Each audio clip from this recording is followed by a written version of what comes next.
Hello दोस्तों, स्वागत है आपका संकल्प स्पीचेस में। आइए देखते हैं मॉडर्न हिस्ट्री की चैप्टर नंबर 2 है, जो आने वाला बिहार शिक्षक बहाली के लिए बहुत इम्पोर्टेंट होने वाला है ये चैप्टर। इसमें ईस्ट इंडिया कंपनी और बंगाल के नवाब, थ्योरी नहीं देखेंगे, थ्योरी आप लोग पढ़ लीजिएगा वीडियो पॉज करके। हम क्या करेंगे, ओनली क्वेश्चन कवर करवाएंगे। आप लोग थोड़ा सा कोऑपरेट कीजिए और चैनल को लाइक कीजिए, सब्सक्राइब कीजिए। चैनल पर व्यू नहीं आ रहा है तो इसलिए मोटिवेशन डाउन हो रहा है, आप लोग थोड़ा सा ध्यान दीजिए। चैप्टर नंबर 2 देखते हैं बिना कोई इधर उधर की बात किए हुए। शुरुआत करते कहाँ से, ईस्ट इंडिया कंपनी और बंगाल के नवाब। टोटल मॉडर्न हिस्ट्री में 52 चैप्टर है, धीरे धीरे कवर करवा देंगे बहुत जल्द। एक दिन में 2-2 चैप्टर 3 चैप्टर कवर करवाएंगे, 10 से 15 दिन में कवर हो जाएगा। आप लोग बार बार इसको रिवीजन कर लीजिएगा। अब क्या करेंगे, ओनली इम्पोर्टेंट क्वेश्चन कवर कराएंगे, बाकी बात जो रिपीटेड क्वेश्चन होगा इसको स्किप कर देंगे। तो थोड़ा सा ध्यान दीजिए। थ्योरी क्या है, थ्योरी आप लोग पढ़ लीजिएगा। यहाँ से एक पार्ट हो गया इसका, यहाँ के बाद दूसरा पार्ट हो गया थ्योरी का। उसके बाद यहाँ से थ्योरी है, पढ़ लीजिएगा। और यहाँ से क्वेश्चन की शुरुआत होती है, पहला नंबर क्वेश्चन है।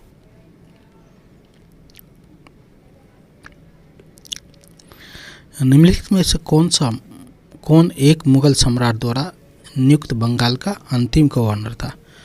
तो मुगल सम्राट द्वारा नियुक्त बंगाल का अंतिम गवर्नर मुर्शिद कुली खान थे। मुगल सम्राट फर्रुखसियर द्वारा 1717 में मुर्शिद कुली खान को बंगाल का नवाब, बंगाल के गवर्नर या सूबेदार के नियुक्त किया गया था। मुर्शिद कुली खान की मृत्यु के पश्चात उसका दामाद शुजाउद्दीन बंगाल का सूबेदार बना, जिसे तत्कालीन मुगल सम्राट मोहम्मद शाह रंगीला द्वारा मान्यता प्राप्त की गई थी। अतः मुगल सम्राट द्वारा नियुक्त बंगाल के अंतिम गवर्नर मुर्शिद कुली खान थे। सेकेंड नंबर, ये यूपीपीसीएस का क्वेश्चन पूछा हुआ। सेकेंड नंबर क्वेश्चन है, मुगल बादशाह द्वारा नियुक्त बंगाल के अंतिम सूबेदार कौन थे? तो मुर्शिद कुली खान थे। ये रिपीटेड क्वेश्चन है। निम्नलिखित में कौन सा युद्ध जिसने भारत में ब्रिटिश प्रभुत्व को प्रारंभ दिया? तो बैटल ऑफ प्लासी हुआ था। कब हुआ था? 1757 को। बक्सर की लड़ाई 1764 में हुई थी। और इसका ईस्वी भी याद रख लीजिएगा, कब? 23 जून 1757 को बैटल ऑफ प्लासी हुई थी। और यही प्लासी है कि ब्रिटिश प्रभुत्व को प्रारंभ में ला दिया भारत में। यहाँ देखते थोड़ा डिस्क्रिप्शन इसका देख लेते हैं। भारत में ब्रिटिश प्रभुत्व को प्रारंभ प्लासी के युद्ध से हुआ था। प्लासी 23 जून 1757 में रॉबर्ट क्लाइव के नेतृत्व में अंग्रेज ने बंगाल के नवाब सिराजुद्दौला को पराजित किया था। नवाब की सेना 3 राजद्रोहियों मीर जाफर, यार लतीफ़ और राय दुर्लभ की सेना के नायकत्व में थी। नवाब की एक अग्रगामी टुकड़ी ने नेता अमीर मदन तथा मोहनलाल थे। सहसा एक गोली से रणभूमि में ही मीर मदन मारा गया और नवाब सिराजुद्दौला द्वारा अपने प्रमुख अधिकारियों से मंत्रणा के दौरान मीर जाफर ने उससे पीछे हटने को कहा तथा यह भी कहा कि नवाब की सेना को नेतृत्व सेनाध्यक्षों के हाथों में छोड़ युद्ध से चले जाना चाहिए था। सिराजुद्दौला वापस मुर्शिदाबाद लौट गया और यही उसकी हार का कारण बन गया। प्लासी के युद्ध ने अंग्रेजों को तत्कालीन सैनिक तथा वाणिज्य के लाभ प्रदान किया और उसने कृषि उत्पादन और दस्तकारियों के क्षेत्र में अग्रणी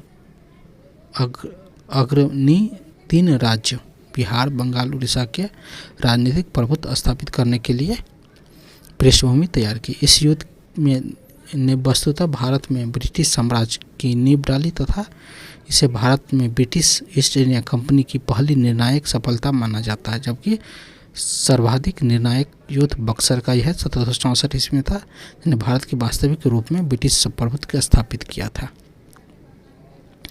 4 नंबर क्वेश्चन है कि ईस्ट इंडिया कंपनी भारत में प्रथम निर्णायक सैन्य सफलता कब हुआ था? तो प्लासी के युद्ध में। प्लासी का युद्ध लड़ा गया था कब? 1757 में। कब? 1757 23 जून 1757 को। सिराजुद्दौला क्लाइव द्वारा परास्त हुआ था कहाँ? तो प्लासी के युद्ध में। भारतवर्ष में ब्रिटिश साम्राज्य के संस्थापक कौन थे? तो रॉबर्ट क्लाइव को माना जाता है।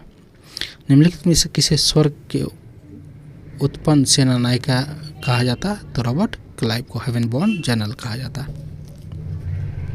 प्लासी युद्ध के दौरान मैदान कहाँ स्थित है? तो पश्चिम बंगाल में।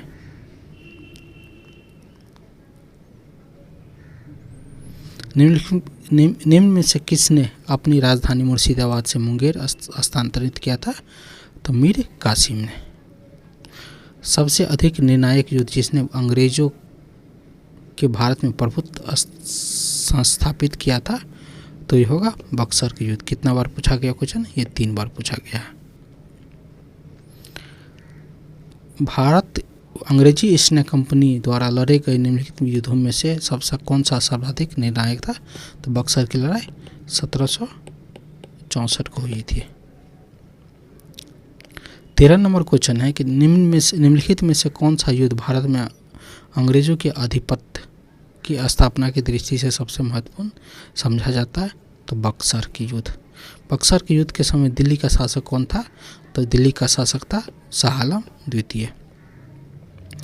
बक्सर की लड़ाई के समय बंगाल के नवाब कौन था? तो बंगाल के नवाब कौन था? तो मीर जाफर। निम्नलिखित में से जिस एक शासक ने ईस्ट इंडिया कंपनी को दीवानी प्रदान किया था किसने? तो शाह आलम द्वितीय ने।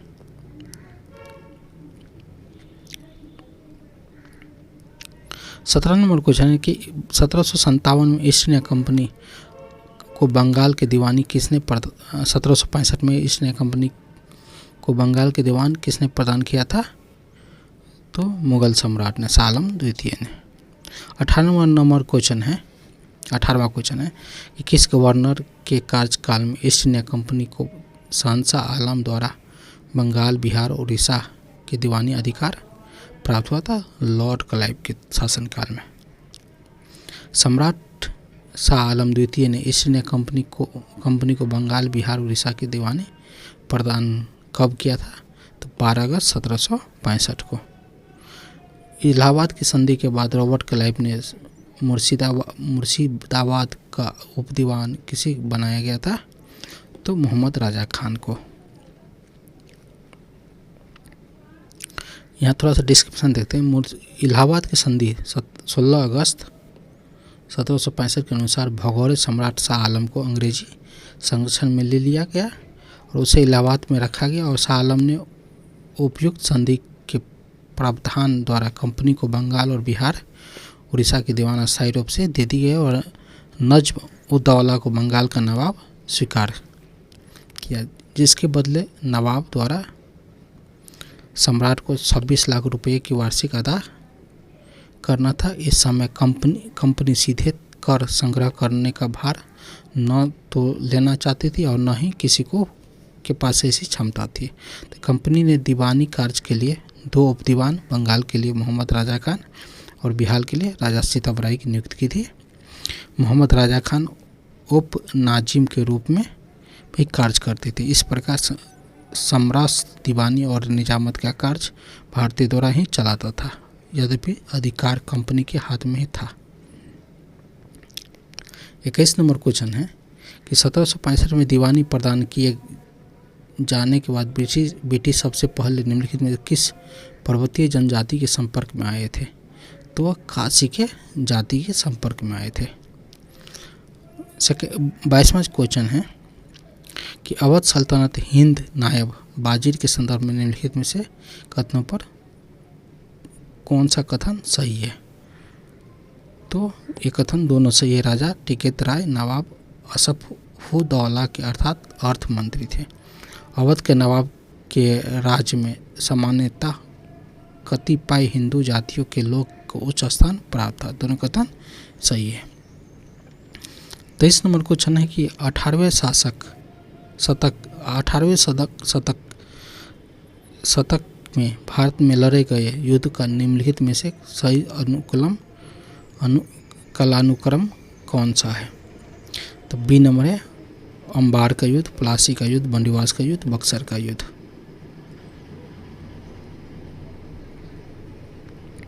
देख सकते हैं कि अंबर का युद्ध 1749 में हुआ था, प्लासी का युद्ध 1757 में, बंदीवास के 1760 में, बक्सर के युद्ध 1764 में। उस फ्रांसीसी सेनापति का नाम बताइए जो 1760 में बंदीवास के युद्ध में पराजित हुआ था। तो काउंट लिली। बंदीवास के युद्ध 1760 में किसके द्वारा लड़ाया था? ब्रिटिश और फ्रेंच को। ब्रिटिश ने फ्रेंच को हराया था। 1760 में प्रसिद्ध बंदीवास का युद्ध अंग्रेज किसके खिलाफ लड़ा था? फ्रांसीसी के खिलाफ। निम्नलिखित में से कौन सा युग सही सुमेलित है? तो बक्सर के युद्ध मीर जाफर के विरुद्ध गलत है। यहाँ पर 3 आदमी थे।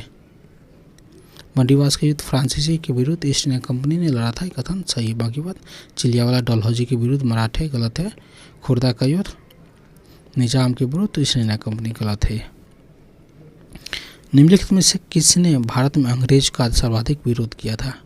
तो अंग्रेज का सर्वाधिक विरोध मराठा ने किया था। ये था दोस्तों सेकंड नंबर क्वेश्चन चैप्टर। उसमें टोटल 28 क्वेश्चन था।